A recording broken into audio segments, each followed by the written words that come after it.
Hey guys, today I will show you a 2020 drama crime movie named Nowhere Special. Spoilers ahead, watch out, and take care.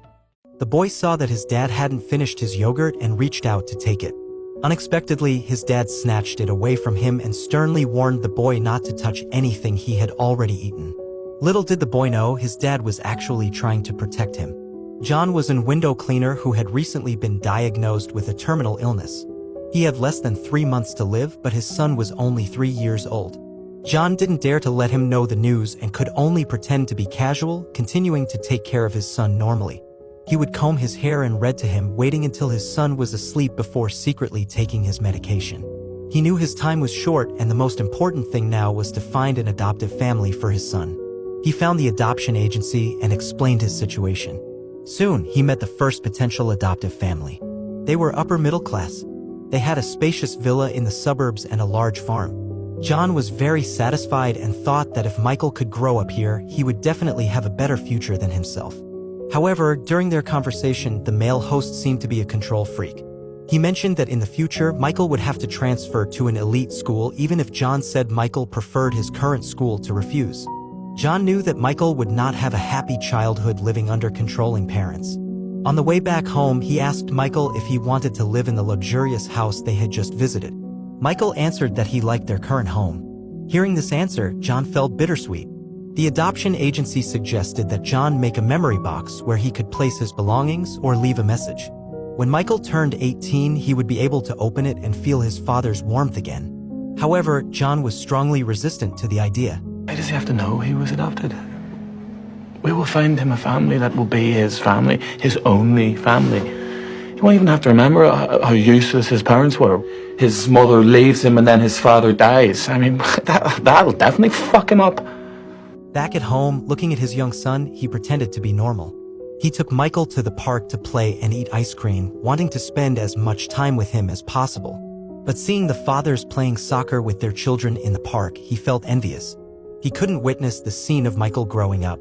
That day, John went to work and looked through the window at the children in other people's homes. The scattered toys and the slide in the yard made him feel bitter. He also wanted to give Michael such a childhood. The next day, he took Michael to the second potential adoptive family. They were a loving middle-aged couple with good personalities and a harmonious relationship. The husband loved to joke and was always cheerful while the wife was good at making cakes. The couple had always wanted a child but couldn't conceive. They had adopted a little girl for 3 years and had an adorable pet rabbit. The conditions were quite good, but the only problem was that the male host was very afraid of dogs, and Michael had always wanted a pet dog. On the way back in the car, John asked Michael if he wanted to have a pet rabbit instead. But Michael said he still wanted a dog. It seemed that Michael and that family were not destined to be together. That day, Michael found a dead beetle under a tree. He was curious and asked his dad why the beetle wasn't moving. John said it had died. Innocently, his son asked what death meant. John thought that this might be a good opportunity to explain death to his son and not just make up a fairy tale. He said that all living creatures in this world grow old and die and their souls leave their bodies. And in the end, the bodies would slowly decay. Michael still was not fully understanding the meaning of death at such a young age. John's health deteriorated more and more. One day at work, a sudden burst of intense pain almost made him lose consciousness. He gritted his teeth and withstood the pain, but his employer thought he was slacking off and deliberately deducted a large amount from his salary. John went to the hospital and his condition worsened. He only had a month left. He egg-washed his employer's house, venting all his frustration. Afterwards, he wanted to spend some time playing with Michael, but the suffering from his illness forced him to lie down on the couch. The next day, they visited another family, a diverse middle-class household. The couple had 6 children, some biological and some adopted. Not only that, they also had a dog that Michael loved. The conditions seemed ideal, and the couple assured John that all their children, regardless of being biological or adopted, were treated equally and loved as their own. They even made a promise that Michael would be their last adopted child. However, John discovered that one of the children in that family was very rude, and even the youngest child, a 5-year-old, seemed hostile towards Michael. Thus, John declined the offer from this family. John was not satisfied with the 3 families in a row.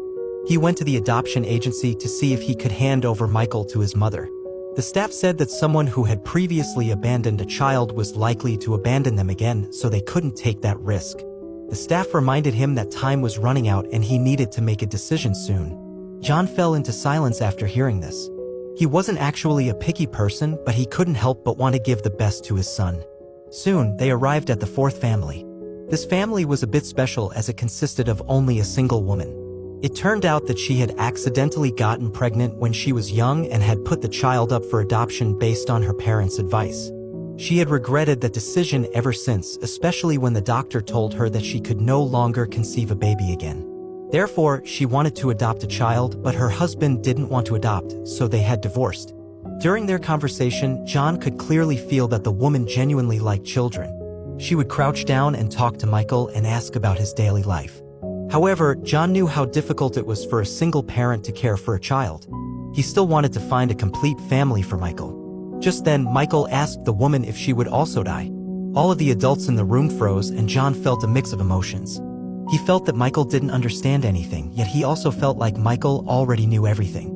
On the way home, John saw a child walking to school alone. As he watched, he felt like he was seeing Michael in the future. This strengthened his determination to find the best family for Michael before he died. Not long after, they arrived at the fifth family. This couple was very wealthy and seemed friendly. As soon as they entered the house, the man gave Michael a stuffed bunny doll. They then showed them around the house. During their conversation, John learned that the couple was capable of conceiving children but didn't want it to affect their quality of life, so they decided to adopt a child as a new experience in their lives. When John heard this reason, he felt uneasy. As they were leaving, the woman gave her husband a look and he went to retrieve the bunny doll. In that moment, John knew that he could not leave Michael with this family. If they couldn't even share a toy, how could they provide a better life for his son? On the way home, Michael suddenly asked John, "What's adopt, Daddy?" John was stunned.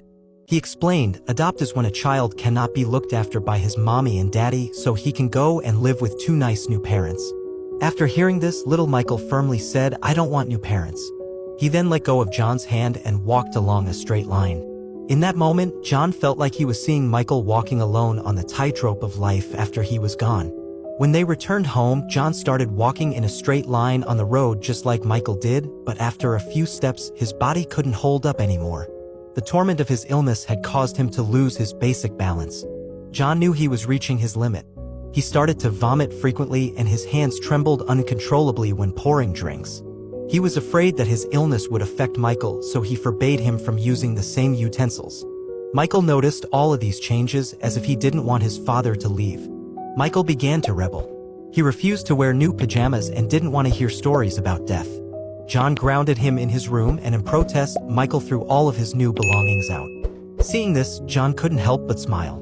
Instead of enduring everything silently, at least Michael knew how to express his emotions.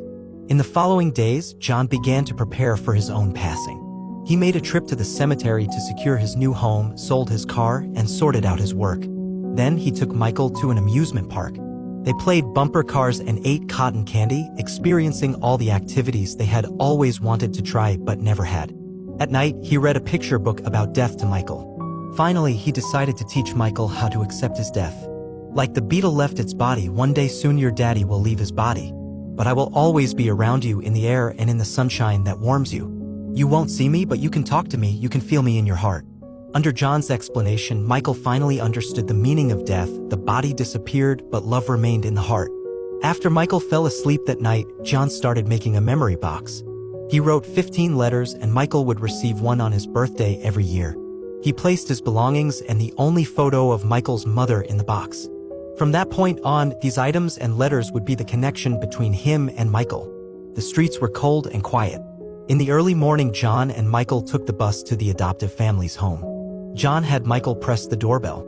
When the door opened, it was the single woman who came out. She greeted John first, then slowly crouched down to meet Michael's eyes. "So lovely to see you again," she said. Michael didn't respond, but instead turned and looked at his father. At that moment, his father was also looking at him with a smile.